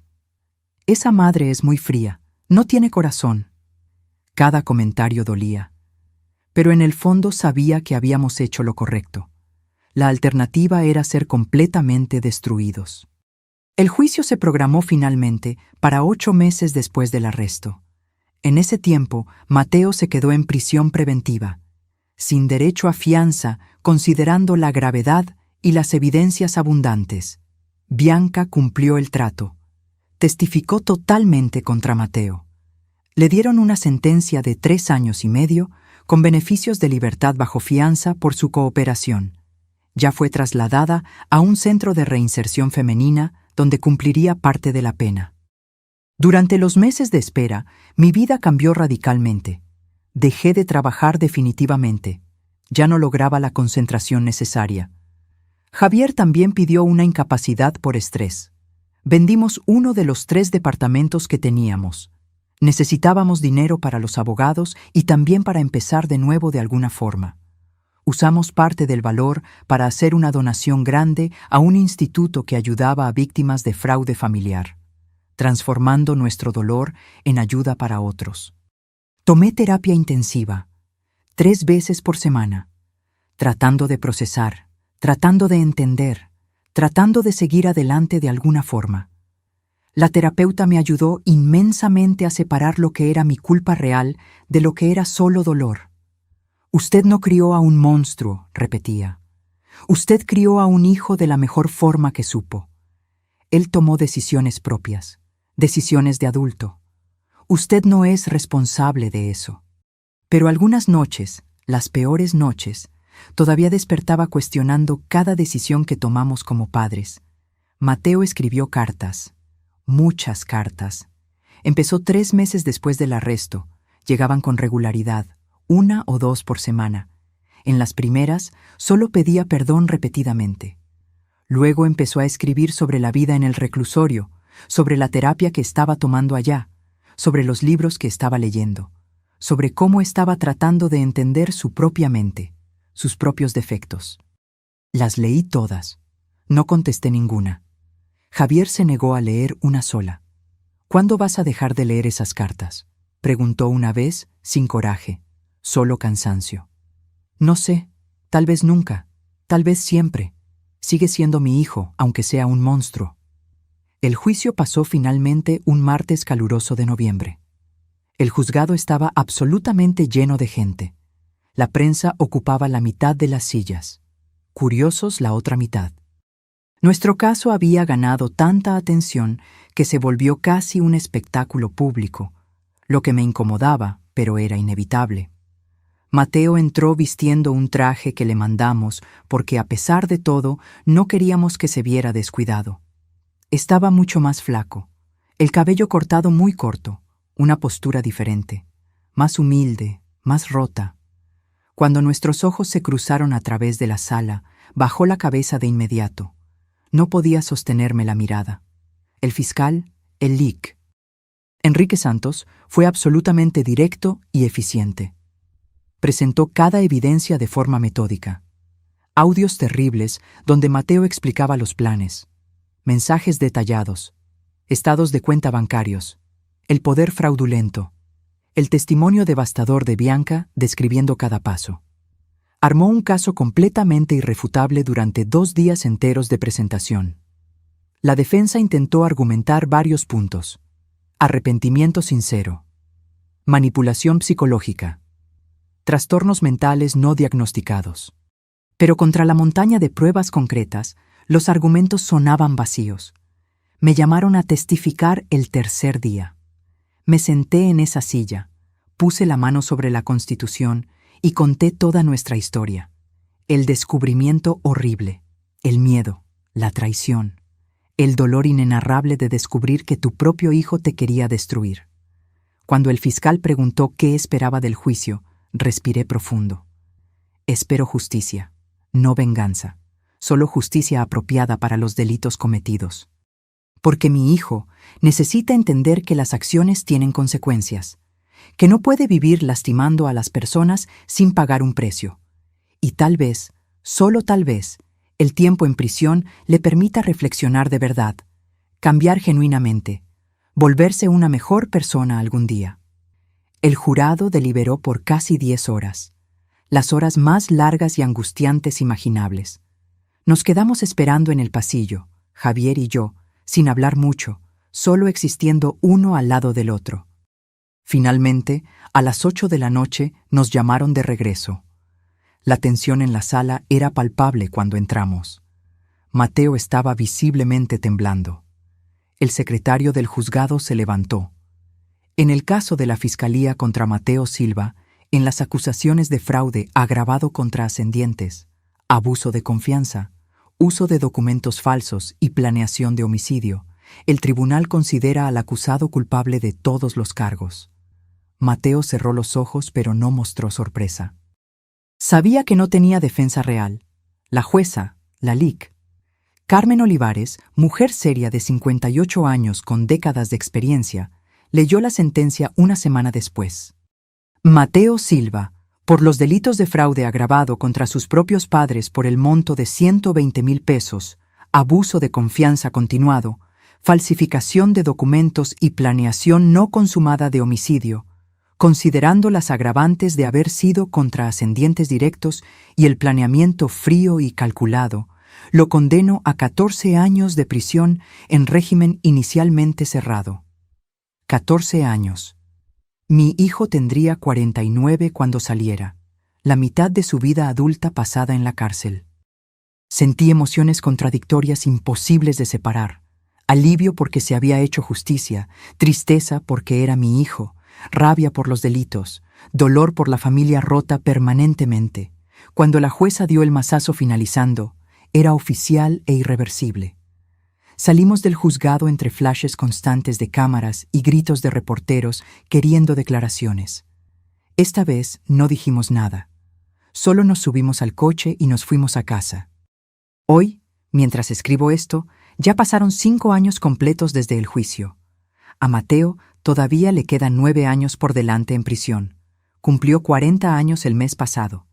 Yo tengo ahora 64. Javier, 67. Nuestra vida siguió, pero nunca volvió a ser lo que era antes. ¿Cómo podría? Cambiamos permanentemente. Algunas relaciones se perdieron. Parientes que tomaron partido por Mateo, que pensaron que fuimos muy duros, pero también fortalecimos otros vínculos. Amigos verdaderos que se quedaron cerca durante todo. Eventualmente nos cambiamos de casa. La vieja tenía demasiados fantasmas, recuerdos demasiado pesados. Compramos un departamento más chico, pero acogedor en una zona diferente, por la del Valle. Un verdadero nuevo comienzo. Donamos todavía más de nuestro patrimonio. Creamos un pequeño fondo que ayuda a familias víctimas de delitos patrimoniales cometidos por parientes, transformando nuestra tragedia en ayuda concreta para otros. Y sobre Mateo, lo he visitado 4 veces en estos 5 años. No con frecuencia, solo cuando siento que lo necesito, que puedo emocionalmente. En las visitas, platicamos superficialmente. Él cuenta sobre su rutina en la cárcel, sobre cursos que toma, sobre la terapia obligatoria. Dice que cambió, que entendió, que nunca volvería a ser esa persona. Quiero creerle. Una parte de mí quiere desesperadamente creer que mi hijo se redimió genuinamente. Pero otra parte de mí, la parte herida permanentemente, nunca podrá confiar por completo de nuevo. Javier nunca lo ha visitado. Dice que no puede, que la traición fue demasiado profunda. Y lo respeto totalmente. Cada quien procesa de forma diferente. Aprendí tantas lecciones dolorosas en estos años. Aprendí que el perdón no es un evento único, sino un proceso largo y no lineal. Algunos días despierto sintiendo que perdoné a Mateo. Otros, la rabia regresa fresca. Aprendí que el amor de madre, por más profundo que sea, no significa aceptar todo a ciegas. Que a veces amar significa poner límites rígidos, aunque duela terriblemente. Aprendí que la familia de sangre no siempre es sinónimo de familia verdadera, y que podemos construir nuevas familias con personas que elegimos, que nos valoran genuinamente. Aprendí que criar bien a un hijo no es garantía de resultado. Es esperanza, es esfuerzo, pero los genes y el libre albedrío también juegan papeles enormes que no controlamos. Y aprendí principalmente que incluso a los 64 años, incluso después de una traición devastadora, todavía es posible empezar de nuevo. Todavía es posible encontrar momentos de paz, de alegría pequeña pero real. Hoy miro hacia atrás y veo a una mujer que casi fue destruida por completo, pero eligió luchar. Que denunció a su propio hijo no porque no lo amara, sino porque amaba la verdad, la justicia y a sí misma también. Si pudiera regresar y hacer las cosas diferente, algunas cosas tal vez. Tal vez me habría dado cuenta de las señales antes. Tal vez habría buscado ayuda profesional cuando Mateo mostró los primeros comportamientos preocupantes. Pero la decisión de denunciar, esa nunca cambiaría. Fue absolutamente lo correcto. Doloroso más allá de las palabras, pero correcto. Porque si no lo hubiéramos denunciado, habríamos sido destruidos financieramente. ¿Y quién sabe de qué más habría sido capaz Mateo para mantener el secreto, para seguir con el fraude?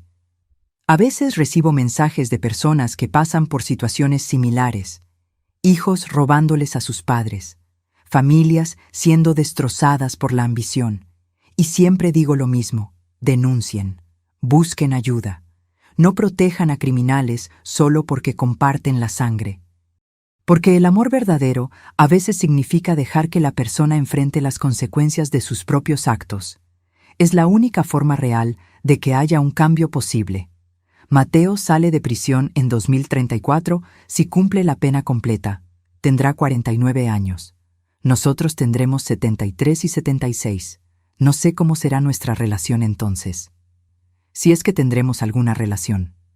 Pero tengo 9 años todavía para pensar en eso, para seguir procesando, sanando. Por ahora, vivo un día a la vez.